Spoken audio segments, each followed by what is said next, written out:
नमस्कार। ज्योतिषीय श्रृंखला की इस कड़ी में आपका हार्दिक स्वागत है।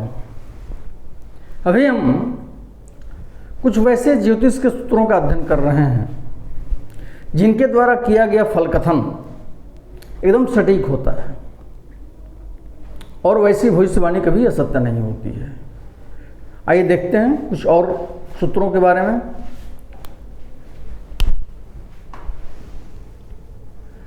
जब किसी जन्म कुंडली में मंगल और शुक्र एक साथ बैठे हों तो वैसे व्यक्ति के विवाहेतर संबंध होने अवश्यंभावी हैं।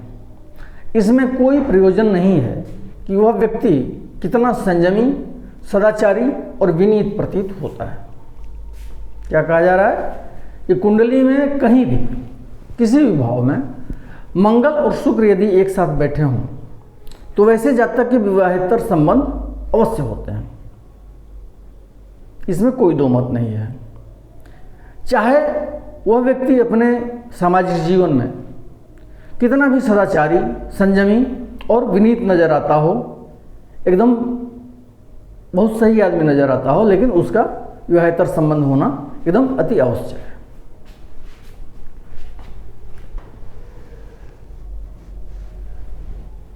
किसी जन्म कुंडली में यदि मकर राशि में स्थित होकर मंगल द्वितीय भाव में बैठा हो तो इसके दो परिणाम होते हैं। पहला, यदि जन्म कुंडली किसी महिला की है तो उसके पिता का स्वभाव सामान्य बातचीत में भद्दी, गंदी और गाली गलौज वाली भाषा का प्रयोग करने वाला होता है। यदि जन्म कुंडली किसी पुरुष की है तो ऐसी अभद्र भाषा का प्रयोग उसका चाचा करता है। और दूसरा परिणाम क्या है? दूसरा परिणाम यह होगा कि ऐसा जातक प्रथम श्रेणी का विद्यार्थी होगा।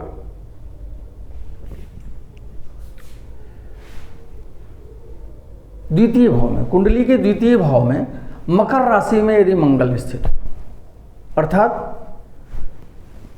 धनु लग्न की कुंडली हो और द्वितीय भाव में मकर राशि में अपनी उच्च राशि में होकर के मंगल बैठा हो तो इसके दो परिणाम बताए गए हैं। पहला परिणाम क्या होगा कि यदि किसी स्त्री की जन्म कुंडली है तो उसका पिता सामान्य बातचीत में, अमूमन जो नॉर्मल बातचीत आदमी करता है उसमें भी बहुत ही भद्दी, अश्लील और गाली गलौज वाली भाषा का प्रयोग उसका पिता करता है। यदि जन्म कुंडली किसी पुरुष की है तो इस तरह की अभद्र भाषा का प्रयोग उसका चाचा करता है। और दूसरा परिणाम क्या कहा गया है कि इस प्रकार का विद्यार्थी, अर्थात जिसके द्वितीय भाव में उच्च राशि में मंगल बैठा हो, वैसा जातक प्रथम श्रेणी का विद्यार्थी होता है, बहुत पढ़ाई लिखाई में बहुत तेज होता है। अगला सूत्र है, यदि उच्च का शनि लग्न में स्थित हो तो ऐसा जातक विद्वान होता है तथा प्रथम श्रेणी का विद्यार्थी होता है। उच्च का शनि लग्न में हो, अर्थात तुला लग्न की कुंडली हो और तुला लग्न में शनि स्थित हो तो वैसा जातक क्या होता है? विद्वान होता है तथा प्रथम श्रेणी का विद्यार्थी होता है। पढ़ने लिखने में बहुत ही अच्छा होता है, बहुत उत्तम कोटि का होता है। अगला सूत्र है, यदि लग्न में किसी भी राशि में मंगल स्थित हो तो व्यक्ति शीघ्र क्रोधित हो जाने वाले स्वभाव का होता है। कोई भी राशि हो, किसी भी लग्न की कुंडली हो, और यदि जातक की कुंडली में लग्न में मंगल स्थित हो तो वैसे जातक का स्वभाव शीघ्र क्रोधित हो जाने वाला होता है। हल्की हल्की बातों पर उसका क्रोध उमड़ पड़ता है।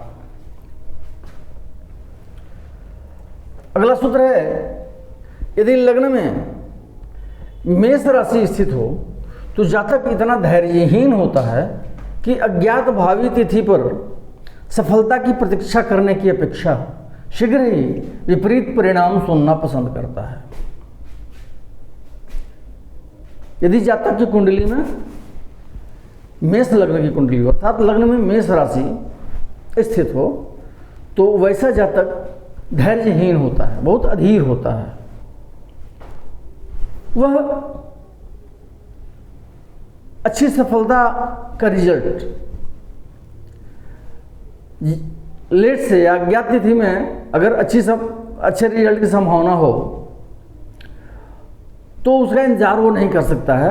उसके एवज यदि बहुत जल्दीबाजी में उसको विपरीत परिणाम भी सुनने को मिलता है तो वह उसके लिए उद्यत रहता है। मतलब किसी भी चीज़ का, किसी भी कार्य का परिणाम उसको तुरंत चाहिए, रिजल्ट के बारे में जानने की उत्सुकता उसको हमेशा रहती है और वह एकदम अधीर होता है, धैर्यहीन होता है।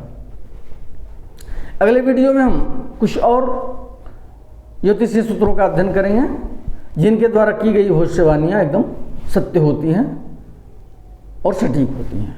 नमस्कार।